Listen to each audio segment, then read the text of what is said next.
নমস্কার বন্ধুরা, ময়ের হেসেলে আপনাদের সবাইকে স্বাগত। আজকের রেসিপি গন্ধরাজ ঘোল। এই গরমে, প্রচণ্ড গরমে এই ঠান্ডা ঠান্ডা গন্ধরাজ ঘোল খেলে মনের যে শান্তি পাওয়া যায়, একবার বানিয়ে দেখবেন, অবশ্যই খুব ভালো লাগবে। তো আমি এখানে দু গ্লাস মতো ঘোল বানাবো। তার জন্য বড় চামচে 3 চামচ টক দই নিয়ে নিয়েছি। এবার পরিমাণ মতো বিট লবণ আর সাদা লবণ দিয়ে দেব, আর বড় 1 চামচ চিনি দেব। এবার ঠান্ডা জল দিয়ে দেব। এবার এটাকে গ্রাইন্ড করে নেব। এবার গন্ধরাজ লেবু নিয়েছি ফ্রেশ একদম। এবারে সবুজ অংশটা গ্রেট করে নেব।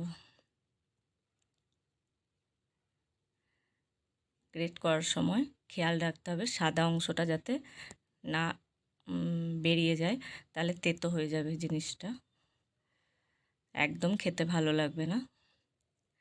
আর ঘোল কিন্তু লস্যির মতো ঘন হয় না, পাতলা হয়। তো গ্রাইন্ড করা হয়ে গেছে।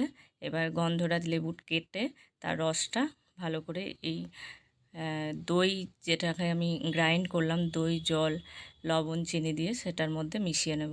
এবার 3-4 টুকরো বরফ দিয়ে দেব, সেটাকেও ভালো করে মিশিয়ে নেব।